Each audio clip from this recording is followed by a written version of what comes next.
afternoon, everybody, and welcome. Thank you so very much for joining us. This is a conversation that has been in the making for a few days, and I've been looking forward to it. So, Jasper, thank you very much for joining us. Jasper is the Executive Director for Strategic Initiatives and Global Public Policy, a nice long title, at General Motors. Thank you very much again. Jasper, one of the questions that I think is important or key is the question of minerals when it comes to the motor vehicle industry in particular. One of the challenges or questions was the evolution or the introduction of EVs. Right. And this excitement that there was a few years ago that, oh, you know, all of these electric vehicles in a couple of years' time, everybody's going to have an electric vehicle. And now we're seeing that, well, you know, a lot of them aren't moving due to a number of reasons. In some instances, you know, the demand for the minerals to produce sustainable vehicles or electric vehicles perhaps not coming out the ground fast enough, but there's also not as much demand as expected. When you are seeing this slowing, what is the motor industry, and I'm asking you for a second just to think more globally and then specifically in your organization, thinking about how you position yourselves when it comes to minerals, the need therefore for existing vehicles as well as for the EVs, and how you sort of plan for a future where you're not quite sure what's going to happen. What are you thinking? Well, absolutely. It's a great question. And first of all, thank you so much for inviting me to this conversation with you and to the forum. It's fantastic to be here. I think there are a number of important layers to this question that you're posing. And I think when you take a step back and look at the industry, we are in a historic era of transformation right now, I think. And as with any transformation around technology and any shift in any industry, there's a lot of uncertainty and a lot of unpredictability in terms of how that happens. I think at the end of the day, we are absolutely, as an industry, driven by customers. It was interesting, the great debate that was happening in the room next door really focused on, you know, the role of customers and shareholders, and I couldn't say more absolutely, they are at the heart of everything that we do. So part of that is really, when we look at the market, when we look at the portfolio of vehicles, electric vehicles, internal combustion engine vehicles, and all kinds of other technologies in various markets around the world that different automakers provide, it's really about meeting the customer need. And when it comes specifically to EVs, it was never going to be a linear curve, right? Just in terms of when we look at demand for the EVs. What I can say, despite what's happening, you know, a lot of the talk about what's happening in the market right now, even though it's slowing, it's still increasing. And I think when you look at industry observers and the outlook, I think McKinsey has a report that says that they anticipate 40 million EVs on the road by 2030. Yep. Fast Markets just put something out in terms of 17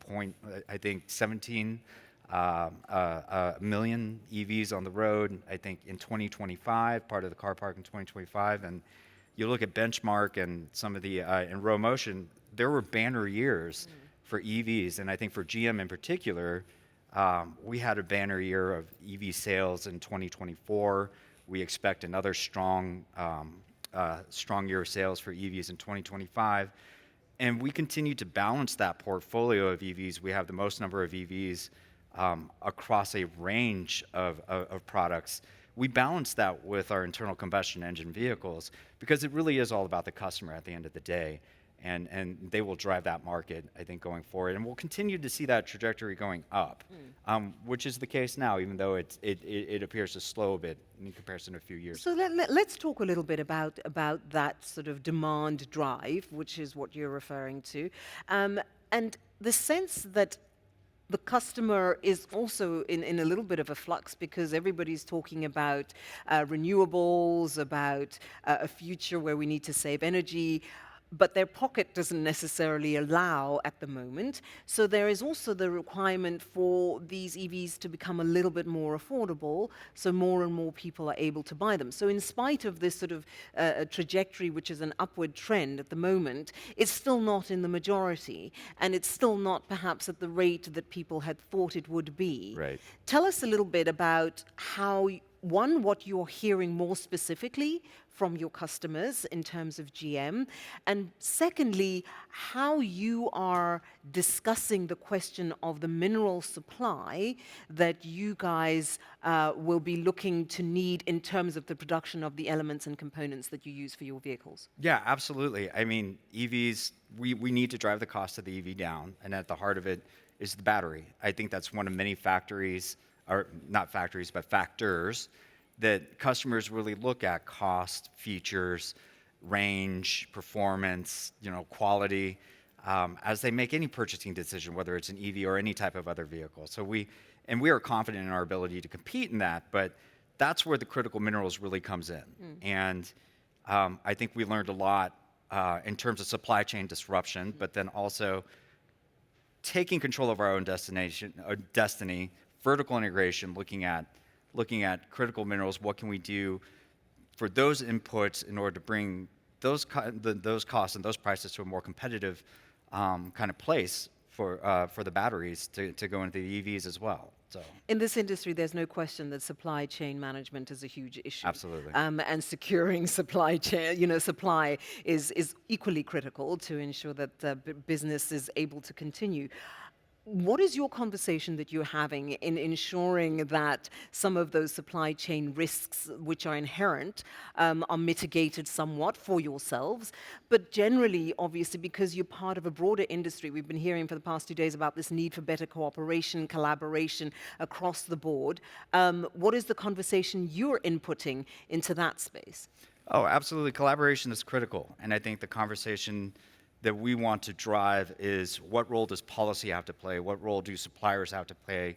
What role do various markets around the world have to play in order to create a more resilient value chain? I think particularly around critical minerals. I think for us, like I was saying, we learned a lot from the semiconductor crisis in terms of the importance of various stakeholders. I actually spend more time, now I joke with my team, with our procurement team than I do with our policy and external affairs team, which I lead from Washington. But it's a reflection of the type of collaboration and conversations that need to happen, because we see policymakers as sending a signal. We see suppliers and producers and processors really as part of that entire ecosystem that we need to engage in that conversation going forward. Because at the end of the day, again, it's really about driving value for the customers and taking control of our own destiny as we do that. You talk a lot about the critical minerals question, because that is inherent particularly to your EV business, but to many aspects of your combustion engine business as well.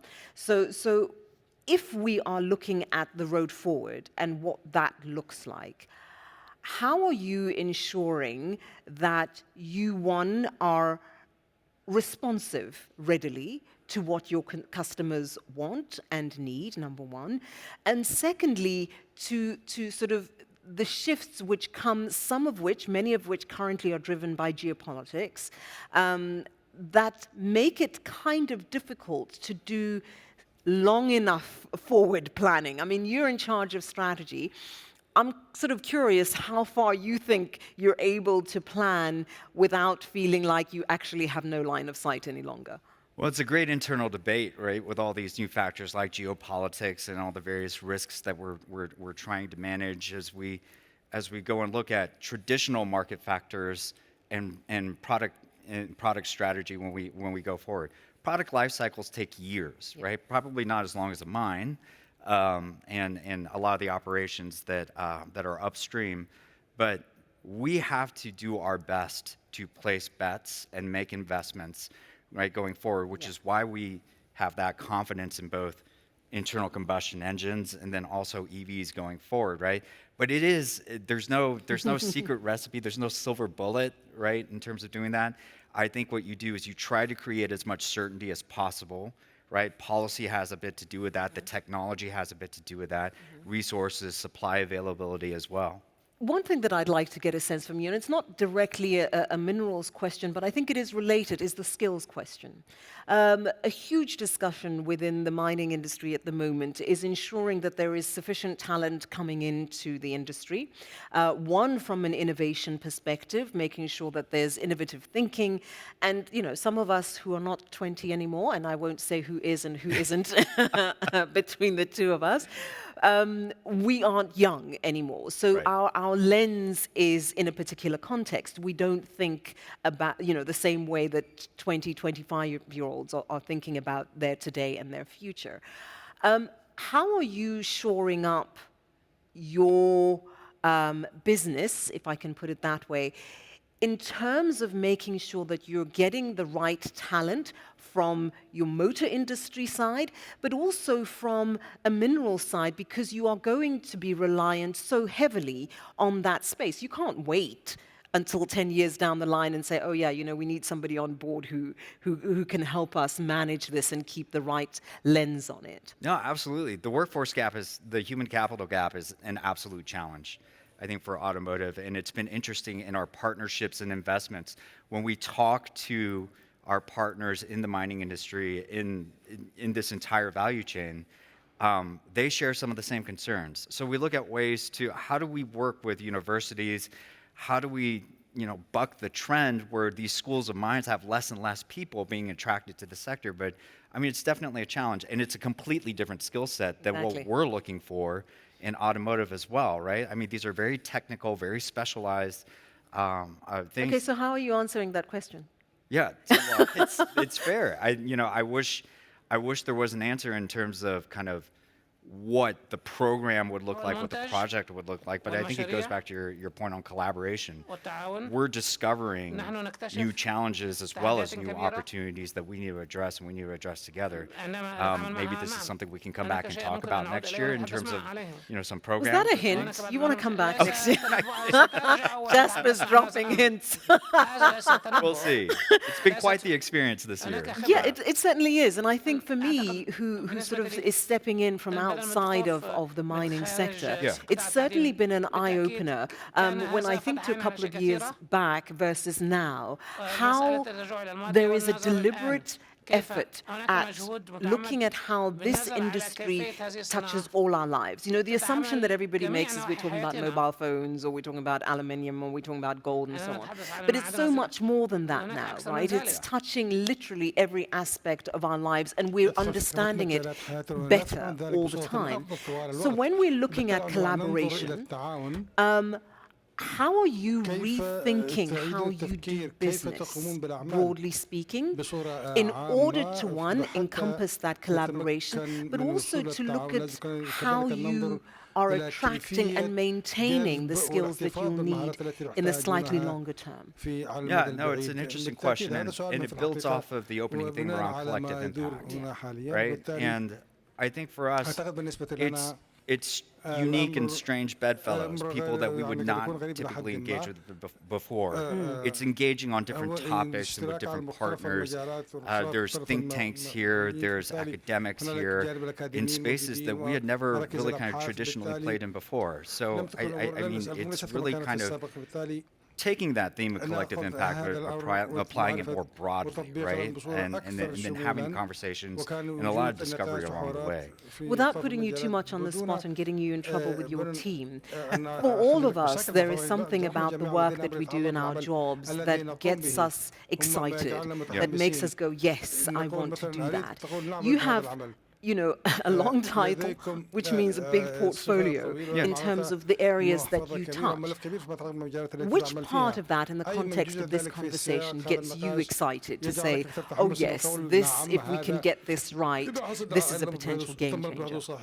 I mean, I think for me, and I think for the work that we do, when we look at the critical minerals conversation, we look at the discussions here, It's striking the balance in between هنالك توازن ما the بين themes around economic security الأمن الاقتصادي and clean energy, وكذلك الطاقة النظيفة. bringing that together ما- and just what the automotive industry ما can do هي to create the يمكن تقوم demand به to مثلاً drive صناعة both of الكركبات those لتقود pieces, الطلب. right, and work وبالتالي together with a مهم lot جداً of the other aspects of the value chain here. في كل ما This has يتعلق been a بسلسلة learning القيمة. experience for us. هذه This is فضل- something هذا where we عبارة continue عن to invest. خبرة But I think وتعليمية that the بالنسبة key لنا، driver in وكذلك the أيضاً work من that الحركات I do and الأساسية the في work العمل that we do التقني at GM is والعمل التقني really في looking الفترة at critical المتوسطة minerals as an البحث عن enabler, I think, المعادن الهامة in the sense of كممكنات economic security في and الأمن what the auto الاقتصادي industry has as a وكذلك مدى responsibility الصناعات as الأخرى part of that. والمسؤوليات والصناعات الأخرى في هذا الجانب. What are you, how are you وكيف answering that تجيب على when you هذا say what عندما the auto تقول industry has ما لدى as a صناعة السيارات responsibility? كمسؤولية؟ How are you busy كيف answering that كيف Yeah. تجيب على in ذلك؟ real terms? We بمعنى represent أن أنت so much تمثل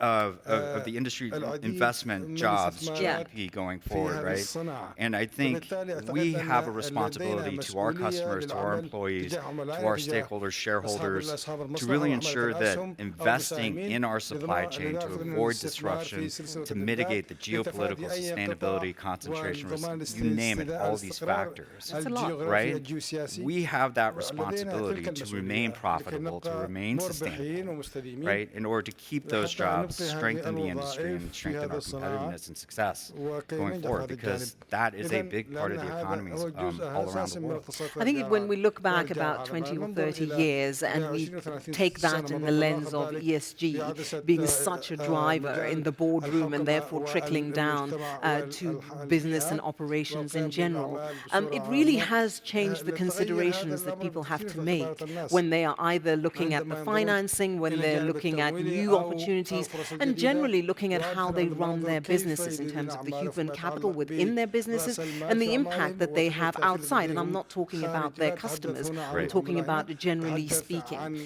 أو بصورة When عامة. you say that عندما the تقول minerals discussion أن is غاز impacting how المعادن you think يؤثر about كيفية business, تفكيرنا to حول what الأعمال، extent إلى are أي مدى you ترى having to engage differently with people who are اشتراك stakeholders? You الناس mentioned them وأصحاب a المصلحة couple of كما questions ذكرت back, قبل قليل بصورة because مختلفة of the لأن drive بسبب of ESG, governance being بسبب important, الأمور but الخاصة hugely بالحوكمة social والبيئة being والمجتمع important, لأن and the هذا environment. هذه أمور هامة You know, وكذلك البيئة. that's a really important هذا question سؤال هام because للغاية في when we look الحقيقة at our لأن عندما strategy and ننظر our approach, لاستراتيجيتنا right?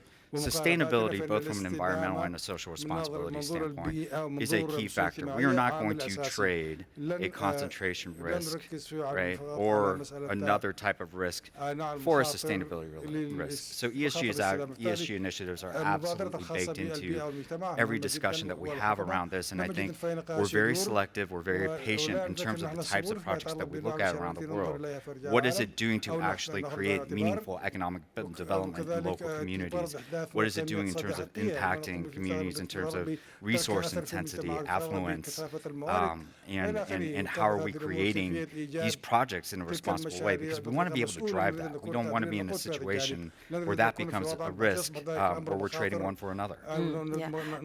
Do you find that the nature and the expectation, therefore, because you're having to do this proactively in many ways, that it is also driving a change in the demand? So the ask that people are having of GM is changing, partly because of the considerations you're having to make and tell everybody about, right? Instead of it sort of being, we expect you to do ABC, you're having to do it proactively, and therefore people are saying, oh yeah, okay, in addition to that, can you please also do X, Y, Z? Yeah, no, it's right out the bat. It's part of the foundation of our agreements, right? This isn't like something that we tack on in our discussions. Yeah. This is fundamental to who we are. This is fundamental to how we do business. So I think it's absolutely critical. We have that expectation of our suppliers and potential partners right from the get-go. So here's the question. We spoke earlier about talent, and one of the things I mentioned in one of the conversations I had earlier was a discussion yesterday evening that I had with a lady who said that some of these industries, whether it's mining, minerals, whether it's motoring or so on, need to have influencers on sort of Instagram and some of these social pages, not because of any other reason than it being important. A lot of young people, regardless of which sector they're in, spend a lot of time on those social platforms because it's a stress release and so on, and they are influenced by that. For you, how are you thinking about the way in which GM now goes forward, not just in we're going to universities and attracting young talent, but also in helping young people think differently about the role that the motoring sector can play in society? It's a really fun question. I personally could use some help with some social media. But I think engaging the next generation of the workforce is absolutely critical. And I think meeting them on their platforms, connecting with them on their messages, absolutely critical. And I think part of what our narrative is and where critical minerals really comes in, critical minerals feeds into the technologies that we are trying to create. We are more than a car company. We see ourselves as a technology platform. We see ourselves as a transportation technology provider. It's about vehicles. It's about autonomous vehicles. It's about electric vehicles. It's about emerging technologies. It's rethinking the way the transportation industry is done. And I think that kind of rethinking and that innovation, it's fundamental to what I think the next generation is really looking for when they look for companies to work for and industries to look in. And I think we could probably all think about ways to continue to evolve in that sense. How are we being progressive? And also their expectations, right? Because they're quite different to what, you know, when I was growing up, the expectation was, you know, you go, you get the job, you're going to be in the job for, I don't know, a decade, 2 decades, get your retirement and off you go. Nowadays it's, well, you know, I'm here for 2-3 years and then I'm going to go over there because I need to get that skill set and that's more stimulating. And their demands are quite different from an employer versus perhaps what I had, and you're younger than I am, so I'll let you have the balance between the two. When you are looking at that consideration from a talent engagement perspective, it's one thing to get their attention.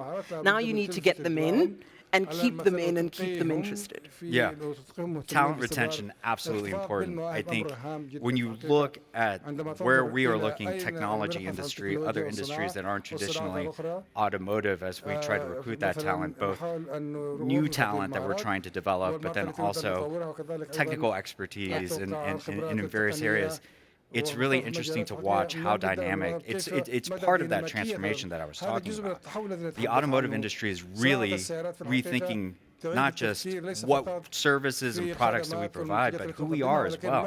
Exactly. And it's fun. It is, and it's almost like many people are having this existential question. Yes. You know, what are we? Who are we? How do we engage and live in this new world, which we're not sure what it's going to look like in a decade's time? So if I can drill it down to you more specifically, in your role, and I'm going to keep talking about how long your title is because it is very long.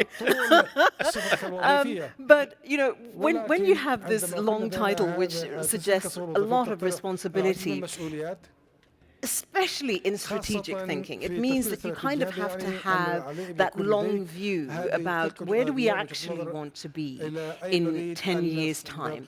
If I had to say to you, Jasper, imagine you are 10 years down the line and you're looking at Jasper now and saying, this is the measure of success. What would that look like for you in the context of GM? I think it's quite simple for me personally. I would love to be able to look at my children 10 years from now and just have them go and pick out any car that they want and be able to say, I would like that Cadillac or that Chevrolet. That's the one that I want. Knowing that we provide the most innovative product, we provide the best technology, and that's how So can you adopt me so I can do that? No, I didn't say I would buy it for them. Oh, okay. Never mind. I think that's a really intriguing question because in spite of all the technological aspects that we've spoken spoken about, it really does boil down to the human question, right? Absolutely. And the development question. We often, when we talk about development, think about it in the context of developing countries, how do we bring them up? But that's not really necessarily what development, to my mind, is. It's about the evolution of the human condition. If you are talking about participating in the development of the human condition as Jasper, what is it right now that you want to make sure you do to move that process forward? I think creative thinking. I think we need to spend more time helping people think outside of the box. I think finding new ways, solution-oriented but strategically creative, I think is the way to go. And I think as part of my ridiculously long and ambiguous title, part of what I do is, in my team, we really work closely with governments around the world to kind of incentivize that. Governments, universities, schools, community leaders, thought leaders, right? Like, you have to kind of look at all the different facets to build that mindset. And when I talk about governments, we need policy signals, right, to where we can continue to invest those resources, commit those strategies to target markets, to emerging markets, to various partners and allies around the world. I think we need that signal as well. We need the curriculum, we need the content, from various community partners and academics as well. But then you also need that industry knowledge and that thought leadership from the private sector, and that all needs to come around to that whole idea of being solution-oriented, but being strategically creative. I've loved chatting to you. Thank you so much.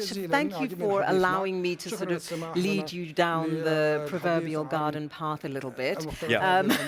I've thoroughly enjoyed that. Thank you so very much. And I must say, I think it's an enormous challenge for the motoring industry, I think for the mining industry in particular, and I think for the human question broadly, because there are so many unknowns. We're not quite sure what tomorrow is going to look like, but we do know that it's going to be fundamentally different to what it is today. So I wish you nothing but the best. I can't wait to see you buying those Cadillacs for your kids, because they're going to interpret what you said as that you're going to buy them for. Yeah, I was going to say, they're going to watch this. That's going to be their one takeaway. Jasper, thank you so very much. It's been my absolute pleasure to have you. It's been great to be here with you. Thank you. Thank you very much.